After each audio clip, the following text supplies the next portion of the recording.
The gun touched the back of a man's head in a room where expensive silverware was supposed to be the sharpest thing on the table. A dining room full of wealth went silent. A woman's face split, and nobody moved. A letter would soon arrive that read like a farewell written under force. The men who came in believing they owned the night found themselves measured in inches and breadth. The woman they tried to shame did not stand up, but the room shifted around her. Ellsworth, Bumpy, Johnson stepped out of the shadows behind the laughter. And in that moment, Dutch Schultz learned that Harlem's patience had a limit. So why did a private insult in a public restaurant turn into a disappearance nobody could prove? A sealed envelope arrived at a Bronx office with no return address. The handwriting on the front was familiar. Patrick O'Brien, the man who enforced orders, the man who spoke loudly, the man who hit people for a living. Inside the envelope was a letter written in his own hand. It read like surrender. It read like regret. It read like a goodbye. It said one thing clearly. Hitting Stephanie St. Clair was the biggest mistake of his life. It said he understood something now. It said he would not be part of the business anymore. It wished Dutch Schultz a long life. It was polite. It was humiliating. It was impossible. This was not an accident. This was not anger. The letter did not explain where O'Brien was. It did not ask for help. It did not ask to be forgiven. It did not offer a deal. It simply ended. With a name. With a date. With finality. November 15th, 1931. By the time Schultz finished reading, O'Brien was already gone. Not missing in the usual way. Not hiding from police. Not running from a warrant. Gone in a way that made people lower their voices. A wife in Hell's Kitchen would report him missing. A home would be searched. Friends would be asked. Bars would be checked. No one would produce a sighting that mattered. No one would produce a body. No one would produce proof. Schultz had men who could find almost anyone in New York. He had money. He had fear. He had reach. And still, O'Brien did not come back. The letter did what bullets usually do. It changed behavior. It rearranged the room without firing a shot. Men in Schultz's circle understood the message without needing it explained. A person could be taken. A person could be erased. And the only artifact left behind could be their own handwriting. The letter read like a confession, but it also read like instruction. It told every enforcer in Schultz's organization what could happen if they crossed the wrong line. Not a line about territory. Not a line about money. A line about disrespect. A line about putting hands on someone who was protected. That protection had a name in Harlem. Stephanie St. Clair. Madam Queen. She ran policy operations that fed whole blocks. She sat with people who carried themselves like they belonged anywhere in the city. Even in rooms where black patrons were only recently tolerated. Even in rooms where silence favored the white tables. The story that spread after O'Brien vanished did not spread like gossip. It spread like a warning. It spread in fragments. A dinner. A public insult. A weapon placed on a table for everyone to see. A standoff that froze a restaurant full of people who paid to never see violence. A man stepping in close enough that a threat became mechanical. A voice behind a head. A command that could not be misunderstood. Drop your gun. A woman's face marked by a hand that assumed it could do what it wanted. And then the week that followed. The week where O'Brien kept breathing without realizing he was already finished. The week where people were asked questions in back rooms. The week where money was offered for information. $500. The kind of money that made strangers suddenly remember details. The kind of money that made neighborhoods listen. Then a night in Hell's Kitchen. A bar. A man leaving alone. A dark stretch of street. A vehicle that did not belong to him. A door that shut. After that, only the letter. The letter arrived like a final courtesy. A receipt. Proof without evidence.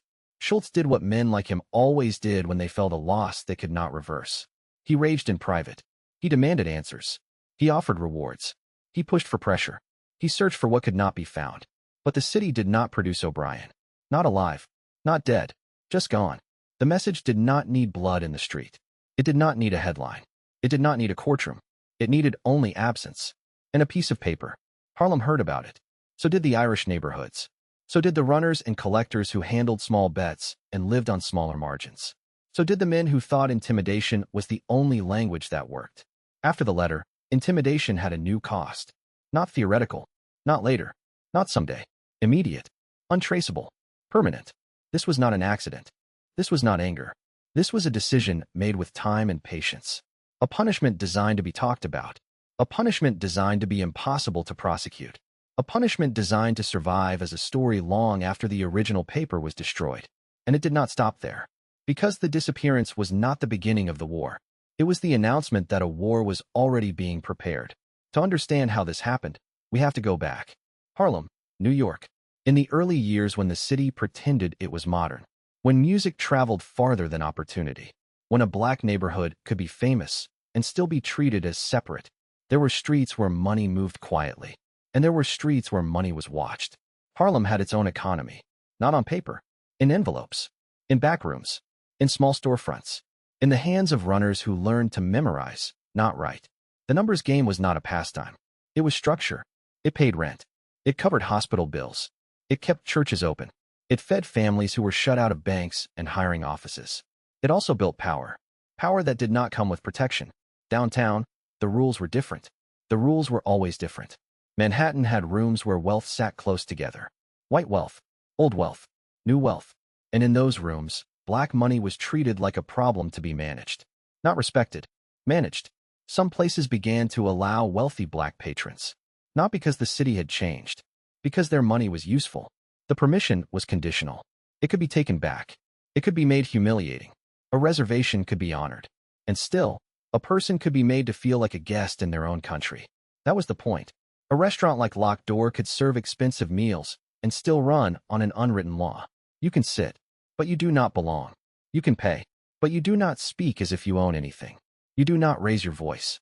You do not make white people uncomfortable. Because discomfort, in that era, was treated like an offense when it came from the wrong mouth. That is why a public insult could land like a verdict. A man could walk into a crowded dining room with expensive patrons watching. A man could bring other men. A man could stand over a table.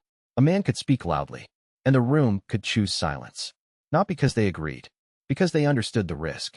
Silence was a form of self-preservation. The white tables did not intervene in criminal business. They also did not intervene in racial business.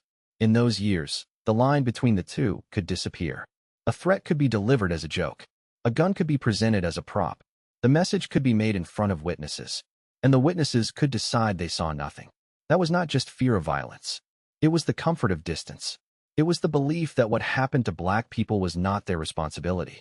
Even when it happened within arm's reach. Even when it happened over linen and glassware. That was the social landscape. The criminal landscape followed the same pattern.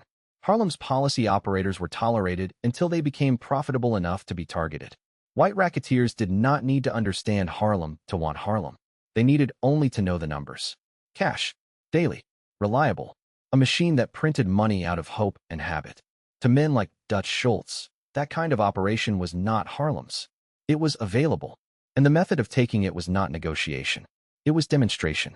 A public show. An insult. A threat. A test. The point was not only to force payment. It was to force submission. To make the operator feel smaller. To make the operator look smaller. To do it where white eyes could witness the hierarchy and stay quiet. Because when white patrons stayed silent, it became a kind of permission. A white man's power carried across tables. Across neighborhoods. Across law. It carried even into spaces that claimed to be refined. That was why Locked Door mattered. It was not just a restaurant. It was a stage where the city's contradictions could be displayed. A place that wanted the appearance of progress, and still ran on old boundaries. Harlem's leaders could walk in. They could dress well. They could speak like people who belonged in every room, and still be treated like intruders. And because it was a nice place, the assumption was that nothing could happen there. Not openly. Not loudly. Not in front of the kind of people who paid to avoid reality. That assumption was part of the trap. Criminal men understood optics. They knew a fancy room created false confidence. They knew a crowded dining room created leverage. Because a crowded room meant hostages without saying the word. It meant restraint. It meant that even a strong person would measure their movements. Not out of fear. Out of calculation. It also meant this. If an insult landed and the victim stayed composed, the attacker could escalate. Because the room would still be quiet. Because nobody wanted to be the first to stand up. Because the city, at its core, had already assigned value. Whose comfort mattered. Whose dignity was optional. Whose safety was assumed. Whose safety was negotiable. That is how a confrontation could be initiated in public. That is how a weapon could appear on a dinner table. That is how a hand could be raised against a woman in a room full of people who considered themselves respectable. That is how the insult was allowed to exist. Because the city had already practiced allowing it. For years. In housing. In hiring. In policing. In social rules that were never written down and never denied. only enforced, quietly, every day. And this was the world Ellsworth, Bumpy Johnson lived in. Ellsworth Johnson did not arrive in Harlem as a legend. He arrived as a young man learning what power looked like when it was not granted. Harlem taught him fast. It taught him that law enforcement could be bought. It taught him that respect was rarely offered first. It taught him that reputation was protection when institutions failed. He learned that words did not stop violence. And violence, used carefully, could stop words. Stephanie St. Clair understood the same math. She was not simply running a gambling operation. She was running a system, a network of collectors, runners, bookkeepers, people who depended on her staying alive and staying free. She moved money in a neighborhood where money attracted predators. She also moved influence. She knew who needed help. She knew who needed to be punished. She knew which policemen could be turned. She knew which judges could be pressured. And she knew this. Her survival would not be secured by manners. So she kept someone close who could enforce consequences. A protector who could make threats real. That was Bumpy Johnson's role. Not a soldier in a uniform. Not a public figure. A mechanism. A response time. He did not have to be loud. He did not have to posture. He only had to be believable. And he was. Because Harlem watched what he did, not what he said. When a man like Dutch Schultz decided Harlem's numbers belonged to him, it was not about policy slips. It was about control. If Schultz could take Harlem's cash machine, he could finance everything else. Bribes, lawyers, weapons, leverage. He could also do something more important. He could make Harlem bow. Not as a community, as an industry. As a set of operators forced to admit that even their own business could be seized by outsiders. Schultz did not need to win every fight. He needed the perception that resistance was pointless. That was why intimidation mattered. That was why humiliation mattered. A beaten competitor is one thing. A humiliated competitor is a message. A public humiliation tells everyone watching that protection does not exist. It tells them their money cannot buy respect.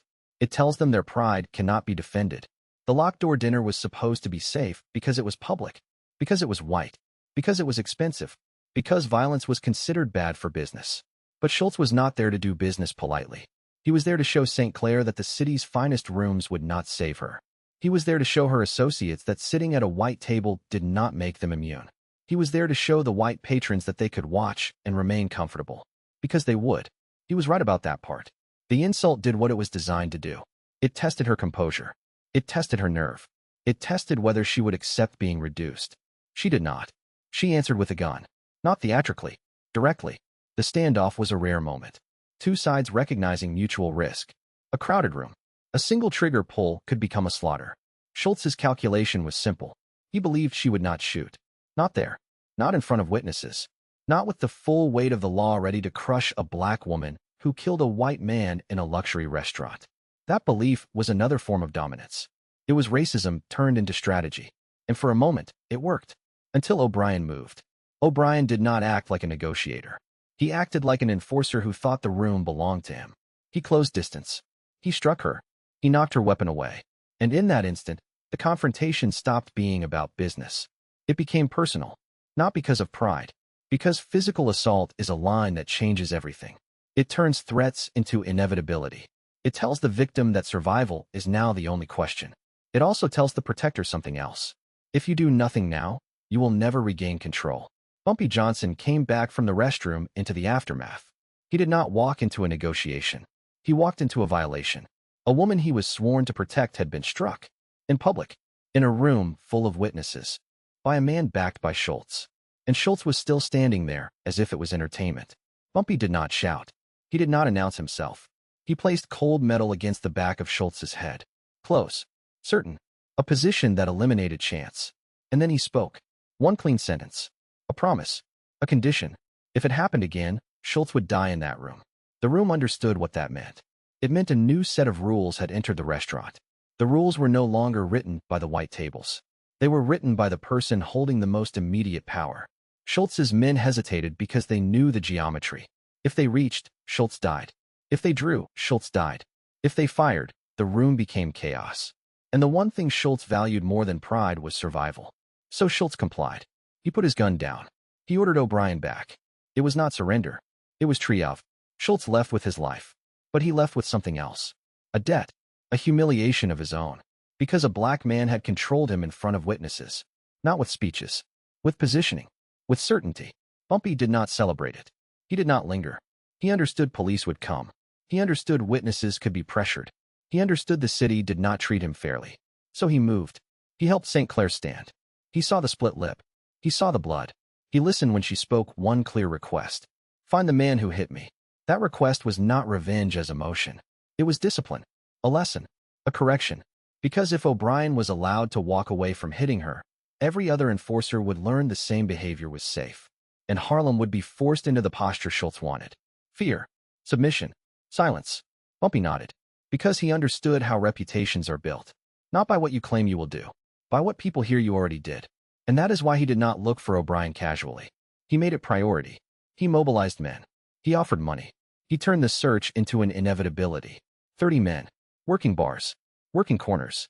Working informants. The kind of pressure that makes a hidden man start to feel visible. 1 week. That was all it took. An informant delivered a location. A bar in Hell's Kitchen. A time. A meeting. A man leaving alone later than he should have. Drunk enough to misjudge danger. They waited. They moved fast. They took his arms. They covered his mouth. They put him in a vehicle. 15 seconds. No gunfire. No scream. No witnesses who wanted to matter. Then the warehouse in the Bronx. A basement. A table. Paper. Ink. A pen laid out like a business transaction. Bumpy Johnson seated calmly. For men standing nearby. O'Brien forced into a chair. Hands tied. Then Bumpy spoke the way he always spoke when he wanted a man to understand something permanent. Not with rage. With detail. A name. An age. A job. An address. A wife's name. Children. The outline of a life that could be touched. Then the point. You struck Stephanie St. Clair. You thought it was funny. You thought it was safe. Now write. A letter to Dutch Schultz. In your own hand. A confession. An apology. A goodbye. O'Brien resisted at first. Because that is what enforcers do when they are trying to keep their image intact. He threatened. He bragged. He invoked Schultz's protection like it was armor. Bumpy listened until the noise ran out. Then he offered a simple choice. Write. Or lose fingers. One by one. Starting with the right hand. The hand that would hold the pen. The threat was not creative. It was precise. It was measurable. It was easy to imagine.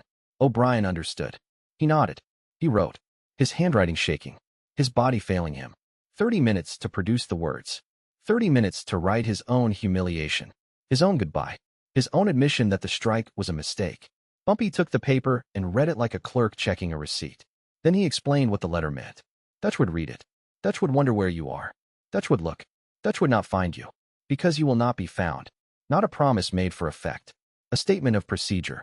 O'Brien begged. He offered deals. He offered information. He offered to leave. Bumpy listened briefly. Then he ended the conversation with a single truth. Consequences should have been considered earlier. Then he nodded to his men. And O'Brien was taken away. Bumpy did not want details. He wanted absence. Because absence could travel farther than a corpse. And 2 days later, the envelope arrived at Schultz's office. Addressed in O'Brien's handwriting. No return address. No proof trail. Just a letter that turned a private assault into a public warning. And the war that was coming now had a first rule. Touch the people I protect. And you disappear. Dutch Schultz did not treat the letter like a mystery. He treated it like an insult. A man under him had vanished. A man under him had written an apology to a black woman. A man under him had written it in his own hand. And the letter had been delivered into Schultz's space like a hand sliding a knife across a table. He read it once. Then again. Not because he needed to understand the words. Because he needed to understand the method. This was not random violence. This was a controlled signal. It said Johnson could reach into Schultz's structure and remove a piece.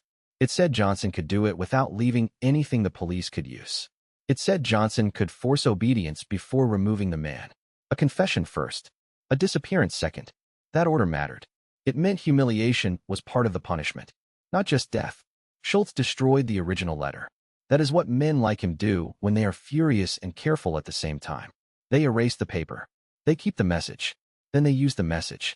Schultz's organization began looking for O'Brien, as if finding him could reverse what had already happened. They pressed informants. They leaned on bartenders. They asked questions in Irish neighborhoods where questions carried their own danger. They offered money. They threatened people who did not deserve it. They pressured police in quiet ways. They searched for a body, because a body would be proof. And proof would allow retaliation to feel justified instead of impulsive. But the city did not return O'Brien. That absence created a new kind of fear inside Schultz's circle. Not fear of being shot in the street. Fear of being taken quietly. Fear of being held somewhere with paper on a table. Fear of being forced to write. Fear of being erased in a way that left families crying into police desks while the organization pretended it cared. The effect reached Harlem almost immediately. Not as celebration. As recalibration. Numbers operators understood what the story meant. It meant St. Clair was not simply wealthy. She was protected with violence that had planning behind it. Not hot rage. Cold follow-through. It meant that if Schultz's men escalated with humiliation or assault, there could be consequences that did not show up in public. It meant that the war that was coming would not be one-sided. It also changed how people spoke about Bumpy Johnson. Before that week, he was known. He was feared in certain circles. He was understood as St. Clair's muscle. After that week, he became something else. He became a man who could touch a white racketeer's inner circle and remove someone permanently. A man who could do it without leaving evidence. A man who could take someone and make them sign their own end. That kind of reputation travels faster than gunshots, because it implies reach. And reach is what keeps people awake. But reputation does not stop a takeover. Schultz did not back off Harlem because one enforcer disappeared. He did not decide to share. He did not decide to respect boundaries. Schultz was built for conquest. A setback only sharpened him. If anything, it confirmed his belief that Harlem needed to be controlled harder, not softer. Because a neighborhood that could hit back was a neighborhood that had to be broken. So he adjusted. He would not rely on one or two men. He would spread risk. He would send more pressure. He would recruit more brutality. He would increase intimidation until operators started surrendering out of exhaustion. That is how those wars are fought. Not just with bodies. With strain. With constant interruption. With the sense that every day could be the day your runner doesn't come back. Every week could be the week your collector is beaten in front of people. Every night could be the night someone walks into your space and reminds you that your money is not protection. The locked door incident did something else, too. It turned business conflict into personal conflict. Schultz had been trying to take Harlem's numbers because he wanted the revenue. Now he wanted something additional. Dominance. He wanted to break the people who embarrassed him. He wanted Bumpy Johnson to understand what happened when you put a gun to a white man's head and let him live. He wanted Stephanie St. Clair to understand that pulling a weapon in public did not make her equal. So the coming months would not be clean. They would not be quick. They would not be fought only in meetings and back rooms. They would be fought through pressure campaigns, through intimidation aimed at the weakest links. Runners, collectors, bookkeepers, people who were not protected by fame, people who could be hurt to send messages up the chain. And Harlem's independent operators would face a choice. Pay Schultz, or fight, or disappear. St. Clair understood that. She also understood that the first story people were telling now was the one that gave them confidence. A white enforcer struck her in a luxury restaurant, and he vanished a week later. No body, no proof, only a letter that read like a coward's apology and a doomed man's goodbye. That story did not win the war, but it changed the opening posture. It told Harlem that resistance could be organized. It told Schultz that Harlem would not submit politely. It also told the city something it did not want to admit, that the violence everyone pretended to avoid was already present. It was just usually kept out of their dining rooms. Now it was in the open, and everyone who mattered had seen it. From that point, every confrontation carried the shadow of locked door. Every threat carried the memory of the gun pressed to Schultz's skull. Every enforcer carried the memory of O'Brien's letter. Every operator carried the knowledge that survival required more than money. It required enforcement. It required loyalty. It required a willingness to answer humiliation with something stronger than words. And that was the ground the war would be fought on. The war did not begin with a headline. It began with adjustments. Quiet meetings. Changed routes. New faces watching familiar corners. Runners told to move faster. Collectors told to travel in pairs. People told to stop using the same doors. Because after locked door, everyone understood that the next confrontation would not need a restaurant. It would happen where witnesses did not matter. Schultz's method was simple. He did not need to kill everyone. He needed to make the business unusable. He needed the operators to feel that every day they stayed independent was a day they risked losing something they could not replace. A runner, a collector, a trusted clerk, a stash location, a sense of safety. He pressured the weak points first, not the bosses at the top. The people at the bottom who could be reached easily. The people who could be made examples. And when those examples were made, the message traveled up to the people who held the money. Pay, or watch the machine break. St. Clair understood the design. She also understood the trap. If she responded to every act of intimidation with open violence, the police would not treat it like gang business. They would treat it like justification. They would treat it like an excuse to crush Harlem's operators and clear the way for Schultz to move in with bribes and connections. So her strategy had to balance two truths. She could not look weak, and she could not give the city an easy reason to make her the villain. Bumpy Johnson's role expanded inside that space. He was not just a threat. He was a control system. He gathered information. He paid for information. He tested loyalty. He watched for leaks. He monitored who was talking to Schultz's people. He watched which operators started to bend. Because surrender is contagious. One operator pays protection. Another operator follows. Then the whole structure becomes a franchise run by outsiders. And in Harlem, outsiders never came with mercy. The weeks after O'Brien vanished carried a different kind of tension. Not loud, not explosive, tight. Because the disappearance had created uncertainty, Schultz could not prove what happened. But he did not need proof to retaliate. He needed pretext. And pretext could be manufactured. A broken collector's jaw. A runner found beaten and left alive. A message delivered through pain that did not leave fingerprints. Meanwhile, the story of the letter kept moving. People repeated it carefully. Not with joy, with caution. Because repeating it was like invoking a spirit. It reminded everyone that Johnson could make a man disappear. It also reminded everyone that Schultz could answer that disappearance with a campaign. And campaigns were people down. This was the problem at the center of Harlem's numbers world. The business was built on community, on familiarity, on trust. Schultz's organization was built on fear and leverage. When those two structures collide, the community side suffers first. Because the community side has families, church ties, neighbors, a face that must be shown in daylight. Schultz's men could hide behind anonymity and corruption. They could leave town. They could change names.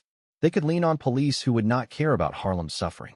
That was why St. Clair needed something more than a single act of vengeance. She needed a sustained posture of resistance.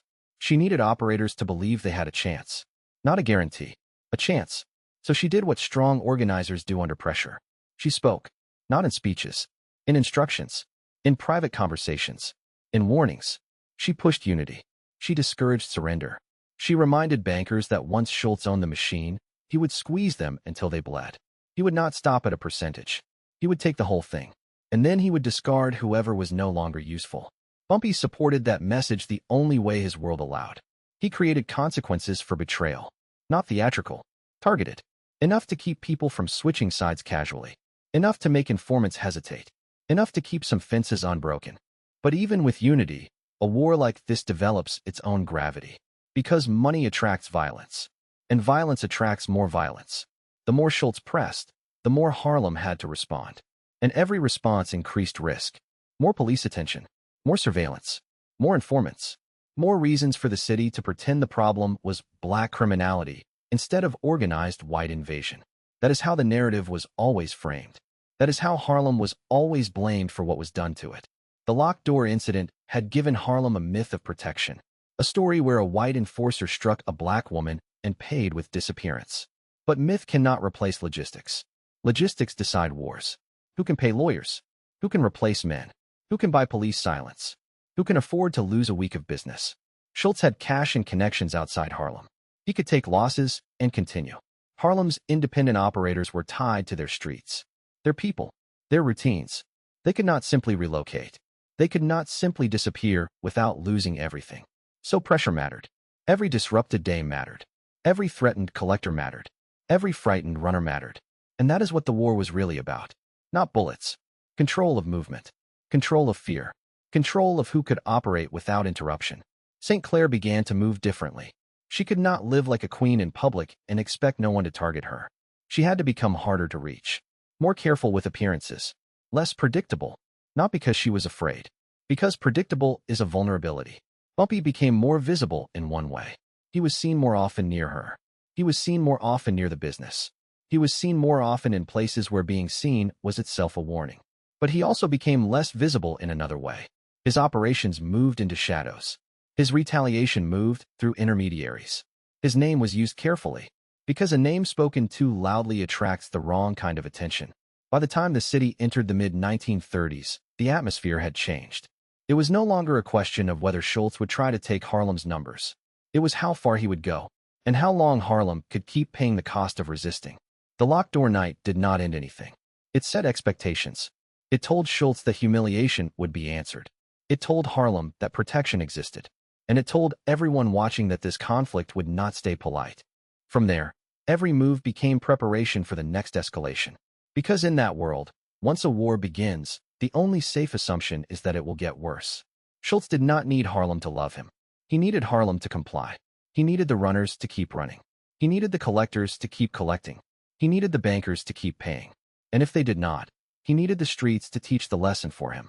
The pressure campaign was designed to feel endless. A man followed on his way home. A collector stopped on a corner and reminded, quietly, that his children walked the same blocks every day. A runner told he could keep his knees if he changed who he delivered slips to. No signatures. No receipts. Only the sense that someone was always close. St. Clair's strength was that she understood systems. She understood that fear could fracture an organization faster than bullets. So she treated the war like an accounting problem. Where are the leaks? Who is wavering? Which neighborhoods are being tested? Which operators can be shored up? Which ones will break no matter what? She did not waste energy pretending every ally was reliable. In that world, reliability was rented, and rent was due constantly.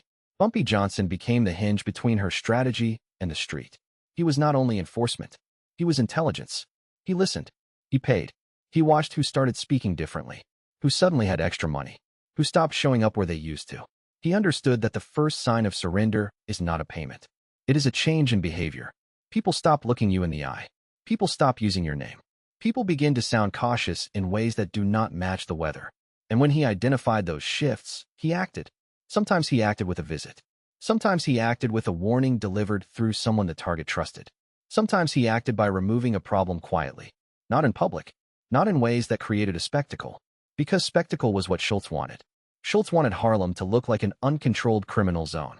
He wanted the newspapers and police to see chaos and decide the simplest solution was to crush the local operators. If Harlem's bankers were crushed, the vacuum could be filled.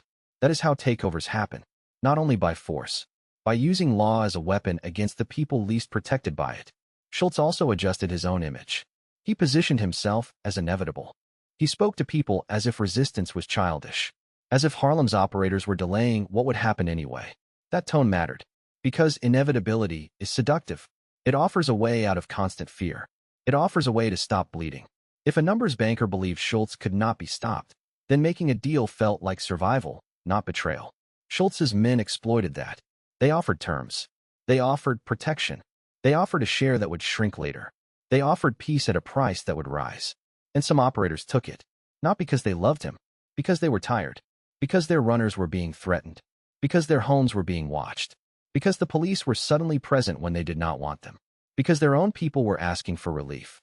Every surrender created a ripple. One banker paid. Another banker wondered if he should. Then a third began sending feelers to Schultz's side without fully committing. And the war shifted.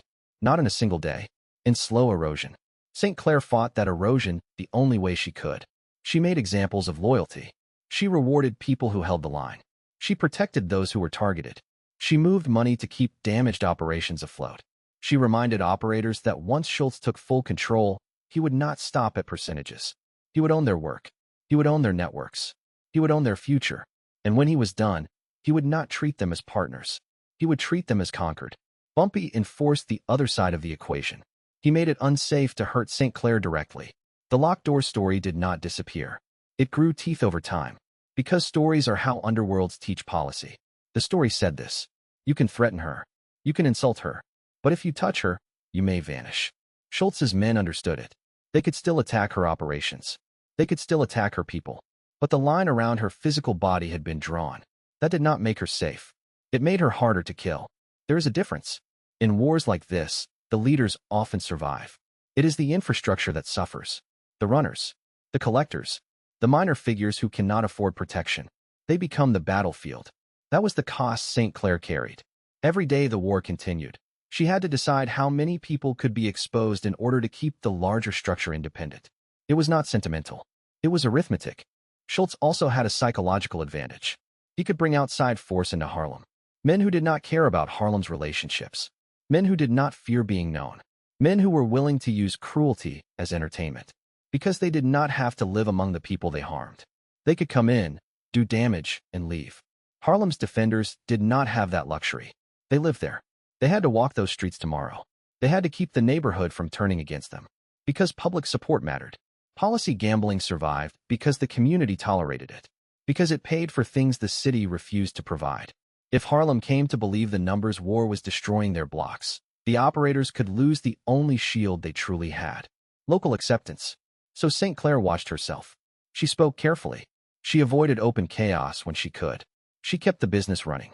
She kept money moving to people who needed it. She maintained the sense that the Harlem side was defending a community economy, not simply fighting over profits. Schultz did not need the community. He needed submission. And when submission did not come fast enough, he intensified pressure. More intimidation. More disruption. More men on corners. More reminders. Until the atmosphere itself became exhausting. In that exhaustion, mistakes happen. A runner talks too much. A collector takes a shortcut. A banker trusts the wrong intermediary. A message is delivered to the wrong ear. And once mistakes begin, a war accelerates. The locked door incident had made Schultz cautious about one thing, directly touching St. Clair in public. But it also made him committed to another, breaking the system around her, making her protection feel irrelevant. Because what good is a bodyguard if the business collapses? What good is a reputation if your runners refuse to work? What good is defiance if you are surrounded by people begging you to make the violence stop? That was the real contest. Not man against man, system against system. And by the time the conflict reached its next phase, it was no longer just about who could threaten. It was about who could endure. Because endurance is what decides who owns a city's shadows. Schultz's war did not end with a single decisive strike. It narrowed. It refined. It learned the shape of Harlem's resistance and started attacking the joints. Not the head. The joints. The places where an organization bends. The places where fatigue becomes surrender. Operators who had once spoken boldly began to speak in shorter sentences. Meetings became smaller. Faces at those meetings changed. Some men stopped coming entirely. Some men began sending messages instead of showing up. Some men started asking questions that sounded harmless, but were not. What happens if we pay him for a while? What happens if we make a temporary arrangement? What happens if we stop losing runners? Those questions were how the takeover entered. Not with guns first. With permission. St. Clair heard those questions and understood what they signaled. The war was doing what it was designed to do. It was making independence feel expensive, and making submission feel like relief. Bumpy Johnson watched the same shift from a different angle. He watched who started appearing in unfamiliar company. He watched who began taking meetings away from Harlem. He watched who started drinking more, who started staying out later, who started acting like they were already protected by someone else. In that world, betrayal rarely announced itself. It drifted in. It looked like pragmatism. It sounded like exhaustion. It ended as submission. St. Clair could not stop every surrender. So she changed the target. She focused on keeping the core intact. The bankers who still had nerve. The runners who still believed the Harlem side was worth risking for. The collectors whose families depended on the Harlem machine more than they feared Schultz's intimidation. She consolidated. She tightened discipline. She created a smaller circle that could be defended. And she accepted that the outer edges would burn. Schultz interpreted consolidation as weakness. He saw it as retreat. So he pressed harder. He wanted to force a public collapse. A visible moment where Harlem's numbers world acknowledged him as owner. Because ownership is not just collected. It is displayed. He wanted other racketeers in the city to see it. He wanted politicians to see it. He wanted police captains to see it. He wanted Harlem to see it. That is why the confrontations kept finding stages.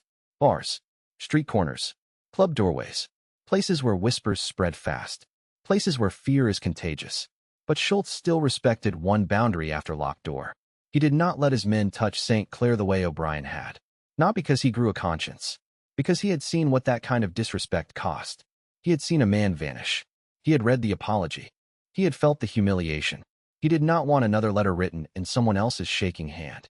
So Schultz adapted. He aimed at St. Clair's isolation. He aimed at making her protection feel thin. He aimed at turning her into a queen sitting on an empty board. And that is where Bumpy Johnson's presence mattered most. Because Bumpy was not only muscle. He was continuity. He was the proof that St. Clair was not alone. He was the proof that someone would answer. Even when it was inconvenient. Even when it was dangerous.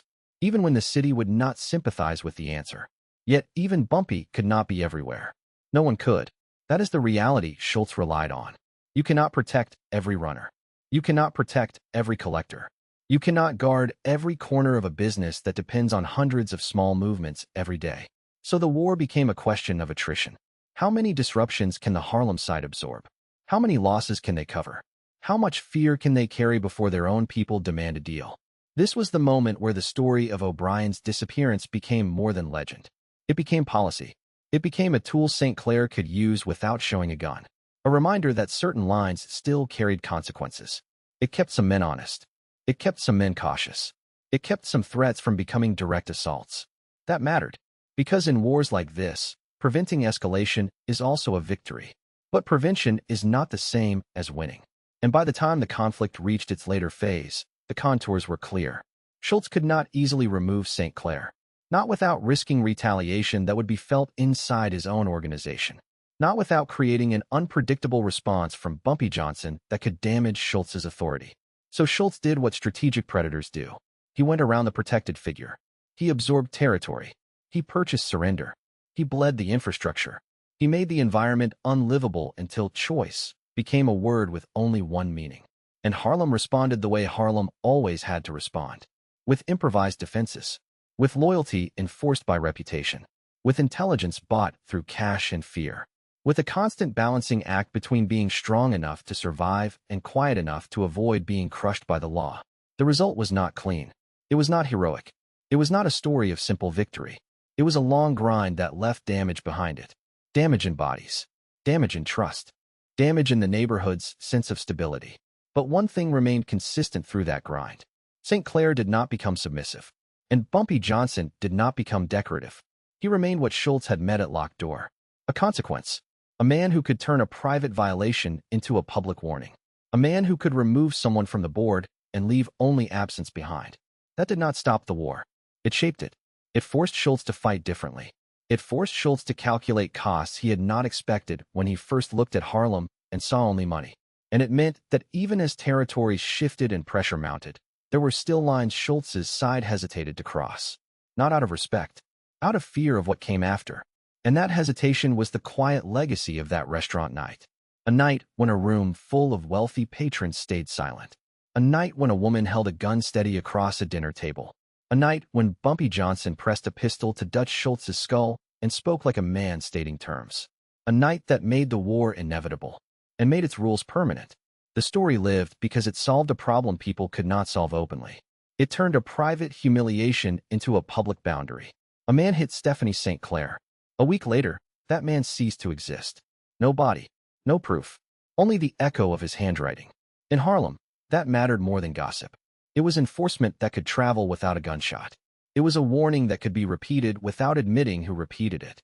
And it created a rule that even powerful men had to consider. Some lines were expensive. Touching her was one of them. Schultz did not forget that. He folded it into his strategy. He stopped aiming at her face. He aimed at her machine.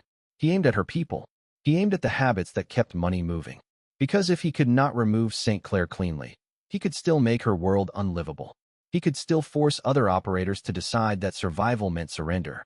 So the conflict hardened. It became less theatrical, more procedural, more constant. Harlem's side stayed alive by doing what it always did under pressure.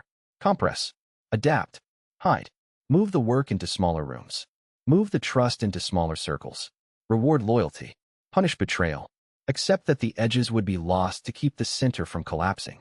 That is how underground economies endure, not by winning every fight, by remaining functional while being attacked. And inside that endurance, Bumpy Johnson's role became clearer to everyone watching. He was not a symbol. He was a lever. He was the reason Schultz's men hesitated before crossing certain boundaries. He was the reason an insult could not always become a beating. He was the reason St. Clair could still sit at the center of her operation and speak as if she owned it. Because she did, for as long as she could enforce it. The letter forced Schultz to acknowledge something he did not want to acknowledge. Harlem was not just a place to extract money. Harlem could retaliate. Harlem could plan. Harlem could reach outside its borders and take someone from Hell's Kitchen and make him vanish. That single fact did not stop the numbers war, but it ensured the war was never simple. It ensured the war carried cost, and cost changes behavior. Years later, people would retell the locked door night as if it were inevitable, as if the standoff had to happen, as if the disappearance had to follow. But nothing in that world is inevitable. It is decided, step by step, A man walks into a dining room. A woman refuses to bend. An enforcer raises his hand. A protector returns from the restroom. A gun touches a skull. A man leaves alive. A week later, another man disappears. And the city keeps eating dinner. That is what makes the story last. Not the violence. The silence around it. The way witnesses did nothing. The way the powerful adjusted rather than stopped. The way the damage moved away from white tablecloths and back into streets where nobody in authority cared. In the end, Locked Door did not mark the conclusion of anything.